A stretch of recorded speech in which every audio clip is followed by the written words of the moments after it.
고맙습니다. 기도하겠습니다. 하나님을 만나고 예배하는 이 시간, 주의 영이 우리 가운데 임재해 주시고 주님의 선하심과 사랑과 자비를 경험하는 은혜를 주시옵시며, 무엇보다도 하늘의 참 소망과 생명과 능력을 저희들이 경험하는 귀한 은혜가 있게 하여 주옵소서.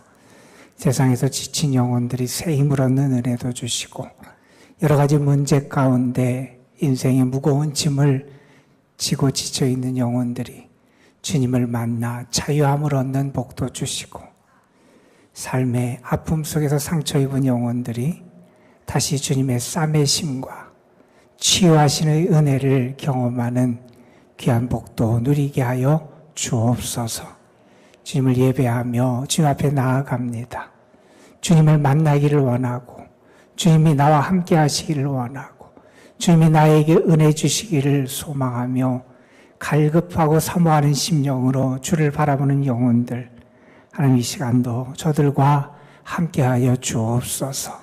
이 예배의 자리가 영적인 회복의 자리가 되게 하여 주시고, 이 예배의 자리가 우리의 영 속에 하나님의 영이 부어지고 하나님의 성령으로 충만함을 경험하는 복된 자리가 되게 하옵소서. 하나님의 말씀을 전하고 듣습니다. 부족한 것을 가르쳐주시고 하나님의 뜻만이 온전히 증거될 수 있도록 성령께서 함께하여 주옵소서. 우리 구주 예수 그리스도의 이름으로 기도드리옵나이다. 아멘. 이런 이야기를 들어보셨을 거예요. 옛날에 한 종이 있었습니다. 하루는 주인이 그 종을 부르며 말합니다. 돌쇠야, 내일 읍내에 좀 다녀와야겠다. 네, 알겠습니다. 그렇게 하겠습니다. 이렇게 대답을 했습니다. 그런데 다음 날 아침에 주인이 돌쇠를 부르는데 돌쇠가 나타나지 않는 겁니다. 어디를 갔는지 모르겠습니다. 그러다가 오후가 되었을 때 돌쇠가 허겁지겁 집으로 들어옵니다. 주인이 돌쇠를 혼내며 말합니다. 도대체 어디를 다녀온 거냐? 내가 오늘 읍내를 다녀와야 한다고 하지 않았느냐? 이렇게 혼을 내니까 돌쇠가 대답합니다. 주인님이 명하신 대로 읍내에 다녀왔습니다. 여러분, 돌쇠가 혼났겠죠? 왜 혼났냐 하면 주인이 시키고자 하는 일이 있었는데 그 일대로 하지 않고 자기 혼자 읍내를 다녀와서 혼난 거예요. 여러분, 우리가 정말 주의 일을 한다고 하지만 모두 다 주의 일이 우리가 행하는 일이 되지 않을 때도 있다는 사실을 우리는 잊어서는 안 될 겁니다. 여러분의 주인이 누구라고 여러분은 고백하십니까? 여러분의 주인이 정말 하나님이심을 여러분은 믿으십니까? 여러분은 그 하나님을 여러분의 주인으로 고백하고 하나님의 명령, 하나님의 말씀, 하나님의 뜻, 하나님이 원하시는 삶을 살아가고 있습니까? 아니면 내 생각대로, 내 판단대로, 내가 옳다고 여겨지는 대로 행하면서 그러면서 내가 믿음이 있다고 착각하며 살고 있는 것은 아닙니까? 어제가 6월 첫날이었어요. 그래서 월삭 새벽 기도를 드리면서 전도서 5장 말씀을 함께 읽었습니다. 그 말씀을 읽은 이유는 다른 것이 아니었습니다. 하나님이 우리에게 정말 원하시는 게 뭘까? 하나님은 우리가 하나님 없는 삶을 살기를 원치 않으신다는 거예요. 하나님은 우리가 하나님을 인정하고 하나님을 하나님으로 높이고 하나님 그분을 온전히 섬기면서 하나님과 함께 살아가는 삶을 살기를 기대하신다 하는 겁니다. 여러분, 그 말씀에서 이러한 표현들이 눈에 들어왔어요. 하나님의 집에, 하나님 앞에서 하나님께. 우리의 삶은 하나님 앞에서의 삶이 돼야 돼요. 하나님의 살아계심을 믿으면 나의 모든 것이 하나님 앞에서 살아가는 모습을 나타낼 수 있어야 한다는 겁니다. 하나님 앞에서 살아가는 모습을 대변할 수 있는 것 가운데 하나가 뭐냐 하면 우리의 언어 생활이에요. 나의 말하는 것을 통해서 내가 하나님 앞에 살아가고 하나님께 속한 사람임을 나타낼 수 있어야 된다는 거예요. 우리는 하나님 앞에 진실하게 살아가야 돼요. 우리는 하나님에 대하여 신실함을 지키며 살아가야 됩니다. 내가 하나님께 신실함을 나타내는 내 삶의 증거 가운데 하나가 뭐냐 하면 하나님께 결심하고 약속한 서약을 지키는 거예요. 왜 우리에게 그러한 가르침들을 주느냐? 다른 이유가 아니라 우리는 하나님 앞에서 하나님과 함께 살아가는 삶을 살아가야 한다 하는 것을 우리에게 가르쳐 주고 있는 겁니다. 여러분은 하나님께 속한 사람입니까? 여러분이 하나님께 속한 사람임의 증거가 무엇을 통해서 나타나고 있습니까? 여러분이 세상 사람과 다른 점이 무엇입니까? 하나님이 여러분에게 기대하시는 세상 사람과 다른 점은 과연 무엇이라고 생각하십니까? 하나님은 우리에게 다른 어떤 것을 기대하시는 것이 아니라 우리가 정말 하나님을 믿고 의지하는 믿음의 사람이 되기를 하나님은 원하신다 하는 사실이에요. 여러분, 하나님은 우리가 믿음의 사람이 되기를 원하세요. 우리는 믿음으로 살아가야 되고요. 믿음으로 하나님을 의지해야 되고요. 믿음으로 하나님과 동행해야 되고요. 믿음으로 시험을 이겨야 되고요. 믿음의 역사를 나타내야 되는 게 우리의 신앙인들의 삶의 모습이 되어야 한다는 겁니다. 여러분, 어렵고 힘들 때 여러분의 믿음이 능력을 발휘합니까? 여러분, 시련 앞에서 여러분이 믿음의 사람임이 드러나고 있습니까? 때로는 죽음 앞에서라도 내가 믿음으로 소망을 갖고 살아가는 사람임이 드러날 수 있어야 한다는 겁니다. 때로 우리가 유혹을 받습니다. 세상의 유혹 앞에서도 내가 하나님 편에 서서 하나님 앞에 신실하게 살아가는 사람임을 나타낼 수 있어야 한다는 겁니다. 왜요? 우리는 믿음의 사람이고요. 믿음으로 살아가는 사람이고요. 믿음의 능력을 나타내는 사람이기 때문에 그렇습니다. 여러분, 오늘은 평신도 주일로 우리 감리교회에서 지키는 그런 날이에요. 6월 첫 주를 평신도 주일로 지켜요. 여러분, 루터가 만인 사제론을 이야기를 했어요.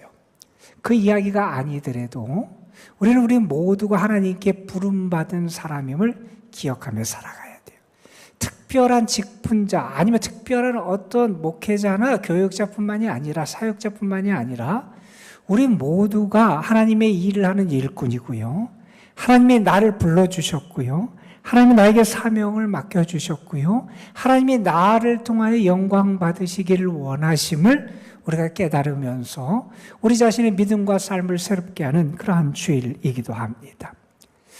예전에는 우리가 투표를 할 때 우리 다른 데서도 그렇게 지금은 부저를 눌러서 투표를 하기도 하지만 예전에는 우리가 종이에다가 투표해서 투표함에 넣어서 그것을 우리가 이렇게 개봉해서 그 투표 결과를 얻었어요. 유엔에서 있었던 일이라 그래요. 1997년에 유엔에서 투표함을 바꾸게 되는 일이 있었어요. 그동안 투표함을 사용했는데 그 투표함이 낡아서 이제 새 투표함을 만들게 된 거예요. 그래서 그동안 사용하던 투표함을 폐기하려고 그것을 이렇게 부시게 됐는데 그 안에서 메모를 하나 발견하게 된 거예요. 그 투표함 그 안쪽에 이러한 글이 적혀 있었다 그래요. 그 글의 내용입니다. 여기서 이루어지는 모든 결정이 하나님의 뜻에 합당한 결정이 되어 인류 역사에 올바른 뜻이 이루어지기를 기도합니다. 여러분, 이것을 누가 썼냐 하면 알고 보니까 처음에 그 투표함을 만들어서 납품한 업자가 쓴 거예요. 여러분, 드러나지 않아요. 굳이 그렇게 안 해도 돼요. 그런데 그는 자기가 그 투표함을 만들어서 납품하면서 그냥 자기의 상품을 납품한다는 생각을 한 게 아니었다는 거예요. 그는 거기서 투표되는 그 투표의 과정을 통해서 이 투표함이 쓰여질 때 하나님의 역사가 나타나고 하나님의 뜻이 이루어지고 하나님이 기뻐하시는 일이 이루어지기를 소망하고 기도하면서 그 글을 거기다 붙이고 그렇게 그 투표함을 납품하게 됐다는 거예요. 여러분, 무엇을 우리에게 보여줍니까? 우리의 삶이 모든 믿음의 삶이 되어야 된다는 거예요. 세상 사람들이 알아주지 않을 수도 있어요. 드러나지 않을 수도 있어요. 그러나 내가 살아가는 모습 하나하나에서 내가 믿음의 사람이고 믿음으로 살아가고 하나님을 인정하고 그분과 함께 살아가는 모습이 우리의 삶에 나타날 수 있어야 한다는 겁니다. 여러분은 믿음의 사람입니까? 여러분에게 정말 믿음이 있습니까? 여러분은 정말 하나님을 믿습니까? 여러분의 믿음이 어떠하다고 여러분은 생각하십니까? 우리가 믿는 믿음은 하나님을 믿는 거지요. 하나님의 살아계심을 믿습니다. 하나님이 지금도 역사하고 계심을 믿습니다. 예수 그리스도 안에서 계시된 그 하나님이 이 세상을 창조하신 하나님이시고 그 하나님이 지금도 이 세상을 다스리시는 하나님이심을 우리는 믿습니다. 우리에게 오신 예수 그리스도 그분이 하나님이 우리에게 보내주신 구세주임을 우리는 믿습니다. 예수님은 부활 승천하셨고 그 부활 승천하신 예수님이 지금도 살아 역사하시고 지금도 내 마음속에 임하시고 나의 삶을 도우시고 함께 하시는 구주가 됨을 믿는 사람들입니다. 그래서 우리는 이렇게 고백합니다. 내가 할 수 있다고 고백하는 게 아니라 내가 예수 그리스도 안에서 할 수 있습니다. 고백하는 믿음을 간직하며 살아가는 겁니다. 다시 한번 여러분에게 묻습니다. 여러분에게 믿음이 있습니까? 여러분은 정말 믿음으로 살아가십니까? 믿음의 능력이 나타나야 될 때 여러분의 삶을 통하여 믿음의 능력이 나타나고 있습니까? 저는 여러분이 믿음의 눈 뜬 사람들이 되기를 주님의 이름으로 축원합니다. 우리가 믿음의 눈을 뜨면 진실한 믿음의 사람으로 살기를 소망합니다. 하나님을 알되 더 하나님을 알기를 소망하고요. 하나님께 더 가까이 가기를 소망하게 되고요. 하나님과 깊은 관계 속에 살기를 소망하게 되고요. 복음과 믿음의 능력을 나타내며 살아가기를 소망하게 된다는 겁니다. 여러분이 믿음의 사람으로 살아가기를 하나님이 지금 이 시간도 기대하고 계시다는 사실을 잊지 않으시기를 바랍니다. 오늘 말씀은 아주 짧은 말씀입니다. 누가복음 17장 5절 6절 말씀을 오늘 우리가 함께 읽었습니다. 예수님께서 제자들, 사도들과 함께 있을 때 사도들이 예수님에게 이런 부탁을 합니다. 주님, 우리에게 믿음을 더하여 주옵소서. 우리에게 믿음을 주님이 더하기를 원한다라고 하는 그러한 간구를 하고 있습니다. 우리는 모두 다 이러한 기대, 이러한 소망 가운데 주님에게 기도하는 삶을 살아갑니다. 아마 우리 대부분이 그럴 겁니다. 하나님, 나에게 믿음을 더하여 주옵소서. 내가 지금까지 하나님을 알았지만 내가 정말 더 확실하게 하나님을 알게 되기를 소망합니다. 하나님, 내 마음이 때로는 믿는 사람 같은 마음을 가질 때도 있고 때로는 내 마음속에 불안과 의심이 생기기도 하고 하나님, 내 마음이 오락가락하는데 하나님, 내 마음을 붙잡아 주셔서 변치 않는 믿음의 마음을 갖게 하시기를 원합니다. 하나님, 내가 너무나 아픔과 고통, 질병 가운데 괴로움을 당하고 있습니다. 하나님, 이 병에서 자유할 수 있는 큰 믿음을 나에게 허락하여 주옵소서. 하나님, 나에게 다가오는 삶의 짐이 너무나 무겁습니다.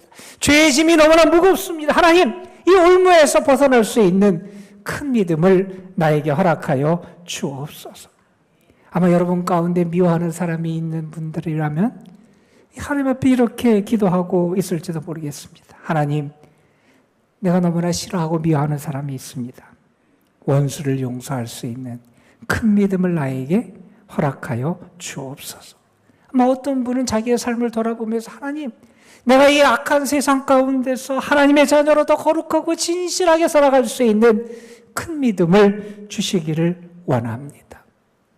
여러분, 우리는 늘 우리 자신의 믿음이 부족함을 깨달아 알고 살아가는 사람들입니다. 왜 우리가 우리의 믿음이 부족하다고 느낍니까? 우리가 믿는 하나님이 손에 잡히고 만져지는 분이 아니기 때문에 그래요. 우리가 하나님에 대해서 잘 알고 싶지만 우리의 이성과 머리로 우리 하나님을 온전히 알 수가 없습니다. 우리가 하나님을 만지고 싶지만 우리의 손으로 하나님이 만져지는 그러한 분이 아니라는 겁니다. 하나님은 온 세상보다 크신 분이시고 하나님은 그 어떠한 것으로도 파악될 수 없는 분이 우리 하나님이시기에 우리는 늘 하나님 앞에서 우리의 믿음의 부족함을 고백하게 되는 것입니다. 그리고 여러분 가운데 아마 그런 분도 계실 겁니다. 너무나 힘들고 어려운 깊은 밤을 지나고 있는 분도 아마 계실 겁니다. 어느 신앙인이 있었어요. 열심히 신앙생활을 잘했어요.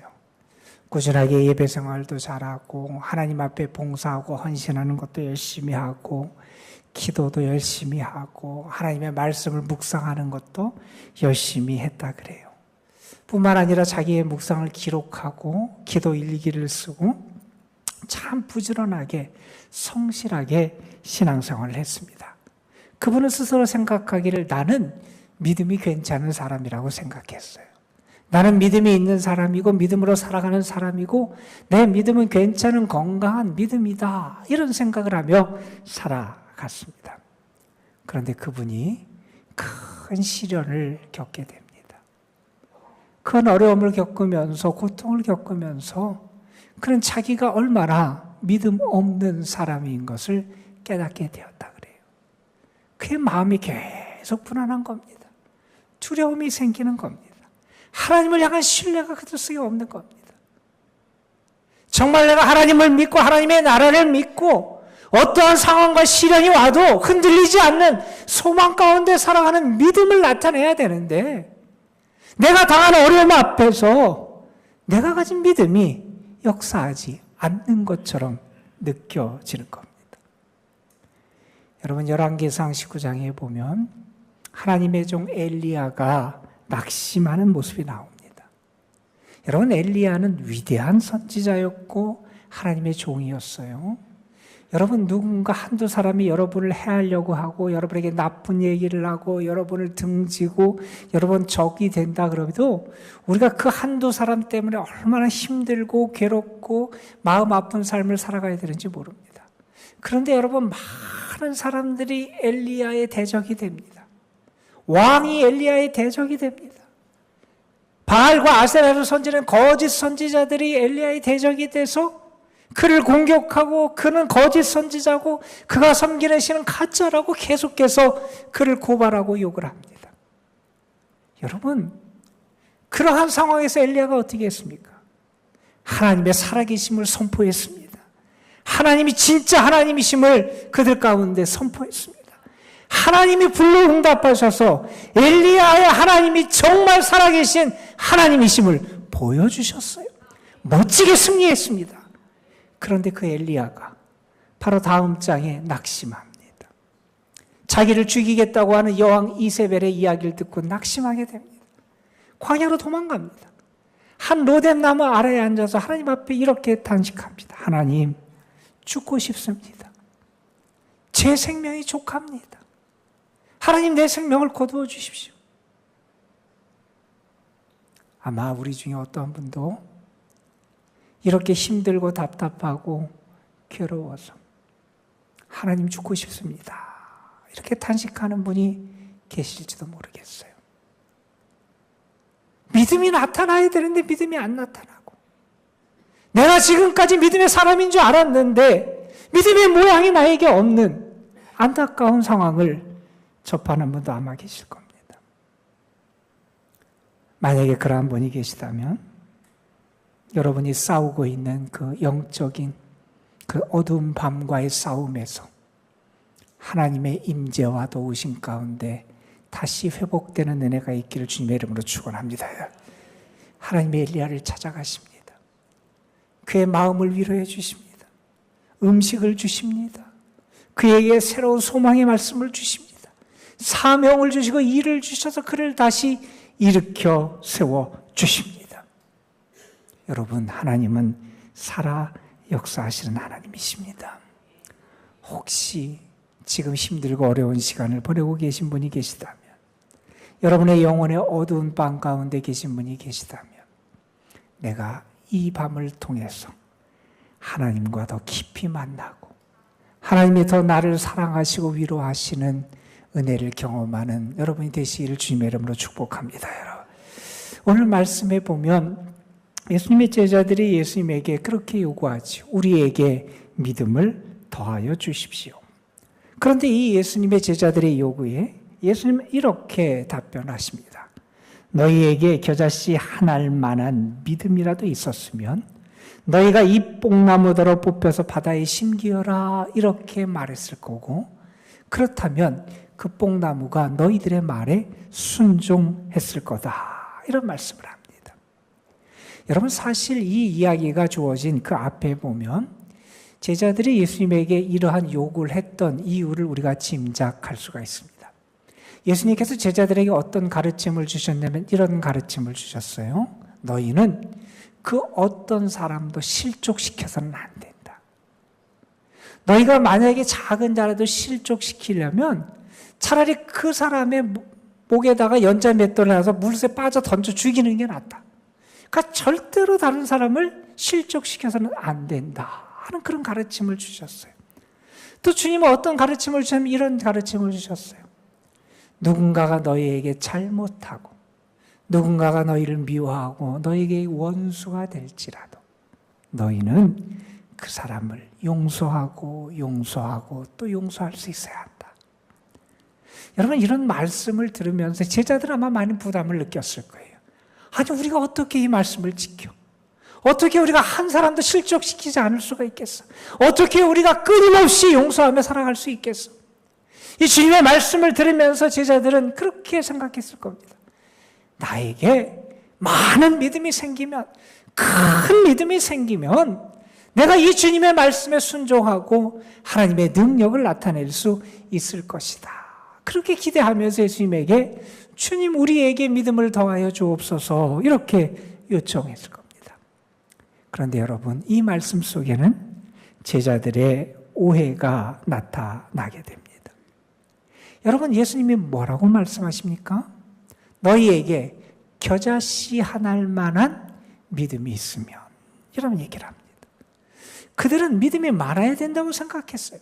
더 많은 믿음, 더 큰 믿음이 있으면 내가 주의 뜻을 이룰 수도 있고 주의 말씀에 순종할 수도 있고 하나님의 역사를 이룰 수도 있고. 그런데 주님은 말씀하세요. 믿음은 양의 문제가 아니라는 거예요. 중요한 것은 너희에게 겨자씨 하나 믿음이 있느냐, 이게 중요하다는 거예요. 여러분, 제자들이 주님에게 그렇게 요구했어요. 우리에게 믿음을 더하여 주옵소서. 그런데 예수님이 뭐라고 말씀하십니까? 너희에게 겨자씨 한 알만한 믿음이 있었더라면 너희가 명했을 것이고 역사가 나타났을 거다. 여러분, 이 말씀은 뭡니까? 그들은 이렇게 생각했어요. 나에게 이만큼의 믿음이 있어요. 그런데 조금 부족한 것 같아요. 그 부족한 부분을 주님이 채워주시면 그러면 내가 능력을 나타낼 수 있습니다. 이렇게 생각했던 것 같아요. 그런데 주님은 말씀하세요. 너희에게 겨자씨 한 알만한 믿음이 있었더라면, 이 말씀은 뒤집어서 얘기하면 너희에게는 겨자씨 한 알만한 믿음도 보이지 않는다는 겁니다. 여러분, 겨자씨는 아주 작은 씨입니다. 우리가 볼펜을 가지고 살짝 찍으면 거기 찍히는 것만큼 그렇게 작은 게 겨자씨입니다. 주님 말씀하세요. 많은 믿음, 큰 믿음. 사람들은 그거를 생각할지 모르지만 주님 말씀하십니다. 정말 겨자씨만하게 보이는 믿음일지라도 진짜 믿음이 있으면 역사가 나타난다는 거예요.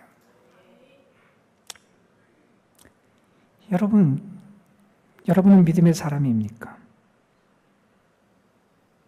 정말 여러분에게 겨자씨 한 알만한 믿음이 있습니까? 우리에게 믿음은 너무 작게 느껴집니다. 내가 가진 믿음이 수박만하게 보였으면 좋겠는데 그렇게 보이질 않습니다. 내가 가진 믿음이 너무나 작게 여겨집니다. 그러나 여러분, 작은 믿음이냐 큰 믿음이냐가 중요한 게 아니라 나에게 믿음이 있냐 없냐가 중요하다는 겁니다. 내가 가진 믿음이 작아 보일 수도 있습니다. 그러나 여러분, 그 믿음을 무시하지 마십시오. 여러분이 가진 믿음이 하찮아 보일 수도 있습니다. 이걸 가지고 뭘 할 수 있을까? 이걸 가지고 무슨 역사를 이룰 수 있을까? 이걸 가지고 내가 어떻게 순종할 수 있을까? 이걸 가지고 내가 어떻게 세상을 이길 수 있을까? 내가 가진 믿음이 겨자씨 하나처럼 아주 작고 초라해 보일 수도 있을 겁니다. 그러나 여러분, 겨자씨 속에 생명이 있으면, 나에게 정말 살아있는 그 믿음이 있으면 하나님의 역사가 우리를 통하여 나타날 줄로 믿습니다. 미국에서 있었던 일이에요. 한 아이가 있었습니다. 어릴 때부터 음악의 재주가 있었고 바이올린을 배웠고 탤런트가 있어서 음악 쪽으로 나갈 수 있을 거다 기대하면서 열심히 바이올린을 배우는 그런 소년이 있었습니다. 아마 그 미래에도 바이올리니스트가 돼서 그렇게 살지 않을까 사람들의 기대를 받고 살아가고 있습니다. 그런 소년이 10대 후반에 아버지가 일하는 일터에 갔다가 사고를 당하게 됩니다. 아버지가 대장간에서 일을 했는데 아버지 대장간에 갔다가 아주 불행한 사고를 겪게 돼요.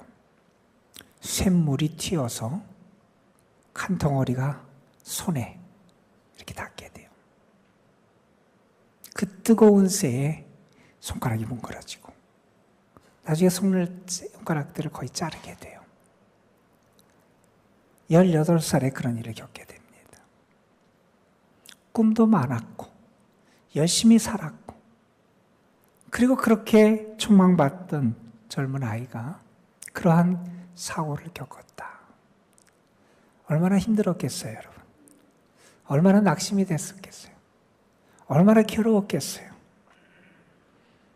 그런데 그 일을 겪으면서 그 아이가 나중에 이런 이야기를 합니다.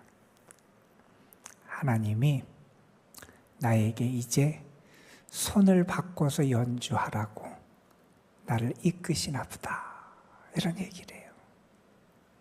평생 이렇게 연주하고 살았는데 이 손가락이 뭉근해졌어요. 이제 이렇게 연습을 하기 시작합니다. 제대로 됐겠어요, 여러분? 얼마나 힘들었겠어요? 정말 피땀 흘리며 연습을 하고 연습을 합니다. 나중에 그 장면이 어떻게 되냐 하면 카운티 교향악단의 바이올리니스트가 되었다 그럽니다.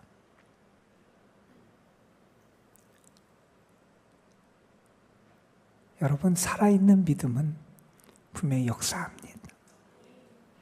로렌스라고 하는 분을 우리는 잘 알아요. 하나님의 임재 연습이라고 하는 책을 우리에게 남긴 분이에요. 그런데 그분은 대단한 분이 아니었어요. 그냥 보통 분이었고 수도원에서도 허드렛 일을 하던 그러한 분이었어요. 그분은 더군다나 전쟁에 나갔다가 부상을 입어서 평생 장애를 안고 살았던 그러한 분이기도 했어요.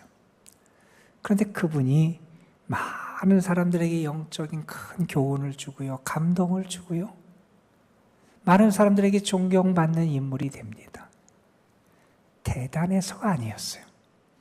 하루하루의 삶 속에서 그가 가진 세상 사람들이 보기에는 아무것도 아닌 그 믿음을 가지고 하나님을 바라봤고요, 하나님과 동행했고요, 하나님의 임재를 경험하며 살아가 그런 삶을 살았던 겁니다. 여러분, 그분들이 대단해서가 아닙니다. 그분들 속에 살아있는 믿음이 있었기 때문입니다. 여러분, 우리가 가진 믿음, 아무것도 아닌 것처럼 보일 수도 있습니다. 세상 사람들은 그 믿음이 아무것도 눈에 보이지도 않는다고 비웃을 수도 있습니다.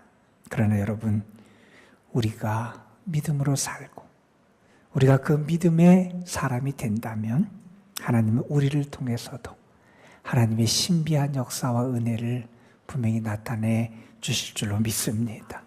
여러분의 삶에 믿음의 역사가 나타났으면 좋겠고요. 특별히 어렵고 힘들 때 내가 아무것도 할 수 없을 것 같다는 그때, 여러분의 삶에서 큰 시련과 문제 앞에서 그냥 무너져 내리는 것 같은 그때, 저는 여러분에게 믿음의 능력이 나타났으면 좋겠고요. 여러분이 믿음의 사람임을 드러내는 하나님의 은혜가 있기를 주님의 이름으로 축원합니다. 우리 함께 찬양 한 곡 부르지요. 주가 일하시네. 가사에 보면 이런 가사가 나옵니다. 날이 저물어 갈 때, 빈들에서 걸을 때, 그때가 하나님의 때. 내 힘으로 안 될 때, 빈손으로 걸을 때, 내가 고백해 여호와 이래. 하나님께서 분명히 우리와 함께 하시고 일하심을 믿으면서 우리 가사 생각하면서 함께 찬양하겠습니다.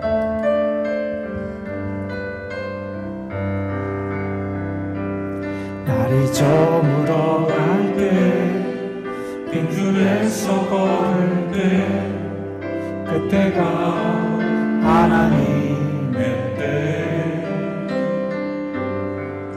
내 힘으로 안 될 때, 빈손으로 걸을 때, 내가 고백해 여호와 이래. 날이 저물어 갈 때, 날이 저물어 갈 때, 빈들에서 걸을 때, 그때가 하나님의 때. 내 힘으로 안 될 때, 빈손으로 걸을 때, 내가 고백해 여호와 이래. 주가 일하시네. 주가 일하시네. 주가 일하시네. 주께 아끼지 않는 자에게 주가 일하시네. 주가 일하시네. 신뢰하며 걷는 자에게. 우리 다시 고백합니다. 날이 저물어 갈 때, 날이 저물어 갈 때, 빈들에서 걸을 때, 그때가 하나님의 때. 내 힘으로 안 될 때, 빈손으로 걸을 때, 내가 고백해 여호와 이래. 날이 저물어 갈 때, 날이 저물어 갈 때, 빈들에서 걸을 때, 그때가 하나님의 때. 내 힘으로 안 될 때, 빈손으로 걸을 때, 내가 고백해 여호와 이래. 주가 일하시네. 주가 일하시네. 주가 일하시네. 주께 아끼지 않는 자에게 주가 일하시네. 주가 일하시네. 신뢰하며 걷는 자에게 주가 일하시네. 주가 일하시네. 주가 일하시네. 주께 아끼지 않는 자에게 주가 일하시네.